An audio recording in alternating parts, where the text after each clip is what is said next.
Hyper loop तक की बात है। अभी दिल्ली और मुंबई हमारे पास लैंड है, अब मैं रेलवे भी बना सकता हूँ, बुलेट ट्रेन भी कल से शुरू कर सकते हैं काम, क्योंकि लैंड इज अवेलेबल।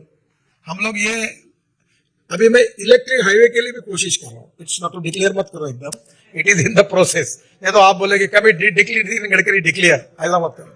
अभी दिल्ली से जयपुर हम केबल लगा रहे हैं। दूसरा एक बात, आप बेंगलोर के लिए आग्रह करिए राज्य सरकार को, ये ट्रॉली बस होती है, इसकी कैपेसिटी 88 है और उसकी कैपिटल कॉस्ट 50 से 60 लाख रुपए है, और लिथियम आयन बस की कीमत 1.5 करोड़ है, क्योंकि इसमें बैटरी लगती नहीं, वो ऊपर में चलती है।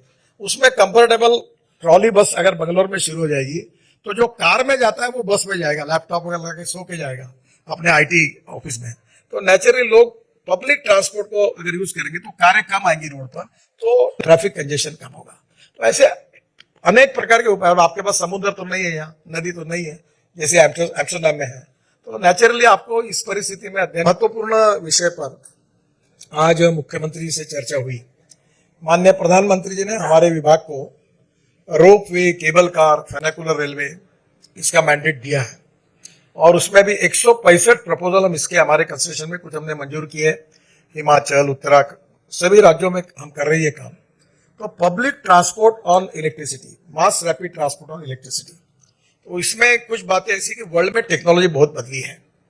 तो एक काफी अच्छी है कि अभी लैंड एक्वायर करना बंगलोर में कठिन है, तो मैंने ऐसा सुझाव दिया कि वर्ल्ड में फिलीपाइंस में, बाकी अनेक देशों में हवा में चलने वाली स्काई बस उपयोग में लाई है।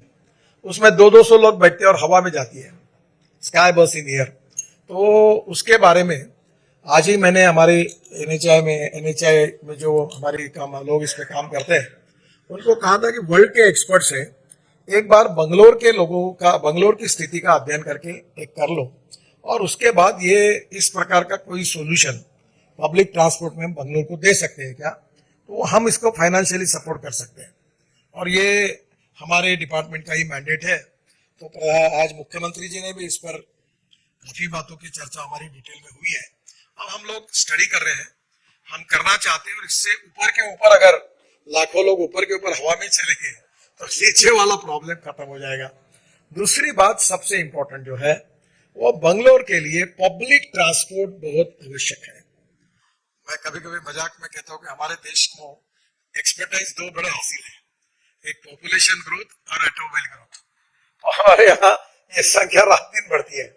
तो मैंने उनको कहा कि अभी एक घर में 4 लोग और 8 गाड़ियां हैं, पार्किंग नहीं, कुछ नहीं। तो अभी धीरे धीरे हम ऐसा बनाए, तो अभी मुंबई में मैंने double decker electric bus launch किया। फिर हमने अभी एक ट्रॉली बस की कल्पना है। क्या है कि ये जो इलेक्ट्रिक बस है इसमें लिथियम आयन बैटरी लगती है, तो अभी हम उसमें ये ट्रॉली बस है 88 लोगों की कैपेसिटी, और जैसे हमारे इसमें बिजनेस क्लास होता है हवाई जहाज में, वैसा उतना अच्छा कंफर्ट देकर लोग बस में लैपटॉप लेकर बैठेंगे, अपना काम करेंगे और आराम से जाएंगे। तो मुंबई में ऐसी एक स्कीम हमने तैयार की कि मोबाइल फोन पर वो बस निकली है, वो जब स्टॉप पे आएगी कितने बजे आ रही है, तो वो अपना टिकट उसमें बुक करेंगे, सीट रिजर्व करेंगे, तो उतरने वाले व्यक्ति के पास उनको बुकिंग मिल जाएगा 3:30 के बस में, 4:40 के बस में। तो ये जो बड़े प्रमाण पर पब्लिक ट्रांसपोर्ट को कंफर्टेबल करना, कॉस्ट इफेक्टिव करना। अभी आपको बताता हूं कि मैंने आज एक आह्वान किया है कि 5 साल के अंदर हमारे देश में 1.5 लाख बसेस हैं। तो मैंने सब ट्रांसपोर्ट मंत्रियों को यह आह्वान किया कि 5 साल के अंदर हमारे देश में 5 लाख बसें होंगी और पूरी इलेक्ट्रिक पर होगी, या अल्टरनेटिव फ्यूल, डीजल पर कोई नहीं होगा। अब देखिए, डीजल पेट्रोल पे जाते तो 10 रुपया, अगर आप डीजल पे जाते तो 9 रुपया, अगर रेलवे से जाते हैं तो 6 रुपया, और इलेक्ट्रिक से जाते तो 1 रुपया। Import substitute, cost effective, pollution free और इंडिजिनियस। हमने विस्तृत लेवल पर green hydrogen, ethanol, methanol, biodiesel, bio LNG, bio CNG, और उसके साथ साथ हमने काफी चर्चा की। मुझे बहुत खुशी है कि मेरे पास हाइड्रोजन की कार है दिल्ली में। आप एक चक्कर मारोगे तो ऐसी कंफर्टेबल कार है, कोई भी कार से बहुत अच्छी है, ना धुआं निकलता है, ना पानी गिरता है, ना आवाज होता है। और ये पानी से हाइड्रोजन ऑक्सीजन अलग करके बंगलोर की कंपनी इलेक्ट्रोलाइजर बनाती है, और धीरे धीरे हमारा किसान अन्नदाता के बजाय ऊर्जादाता बने। ये अपना मैं अनेक सालों से इस पे काम कर रहा हूँ। और 28 तारीख को आपके कर्नाटक की कंपनी टोयोटो, इसकी एक कार, एक कैमरी करके कार थी, आपको याद होगा, जो 100 पेट्रोल डालने के बाद 40% बिजली पे चलती थी, और 40-60% पेट्रोल पे चलती थी। तो अभी उन्होंने ऐसी कार लॉन्च की है जो कर रहे देश में, वो 100% बायो इथेनॉल पर चलेगी और 40% बिजली तैयार करेगी। तो पेट्रोल की कॉस्ट 25 रुपए लीटर के भाव से आएगी। अब बजाज, टीवीएस और हीरो, इन्होंने स्कूटर, मोटरसाइकिल तैयार किए 100% बायो इथेनॉल पर। Karnataka is a major state जो शुगर के जूस से इथेनॉल बनाता है, और उत्तर प्रदेश है, हमारे मंत्री, ट्रांसपोर्ट मंत्री बैठे हैं, उत्तर प्रदेश इथेनॉल बनाता है, महाराष्ट्र बनाता है। अब हमने कौन से फूड ग्रेन से इथेनॉल बनाने की अनुमति दी है। तो अब हम 16 लाख करोड़ का हमारा फॉसिल फ्यूल का इंपोर्ट है। इसके बजाय हमारे देश के किसानों का ये फ्यूल सस्ता है। इथेनॉल का भाव 60 रुपए लीटर और पेट्रोल का 120 रुपए लीटर। और ethanol is prove to be better fuel than petrol, no pollution, pollution नहीं, ग्रीन फ्यूल है। तो अब मुझे ऐसा लगता है कि बंगलोर में जैसे ट्रैफिक जाम है वैसे एयर पोल्यूशन भी है। तो ये जो बड़े प्रमाण पर ट्रैफिक सिस्टम, इलेक्ट्रिक की बसेस, इलेक्ट्रिक की कार, इलेक्ट्रिक की स्कूटर, इलेक्ट्रिक की ऑटो रिक्शा और उसके साथ इथेनॉल का उपयोग, अब कंस्ट्रक्शन इक्विपमेंट करने वालों को भी मैंने कहा है कि आप पेट्रोल डीजल से मुक्ति पाओ। और जेसीबी ने मेरे कहने पर सीएनजी और डीजल ऐसा हाइब्रिड मॉडल बनाया, तो उनको 1000 जेसीबी का रशिया में ऑर्डर मिला। अब वर्ल्ड में भी लोग ग्रीन के बारे में बहुत आग्रही है।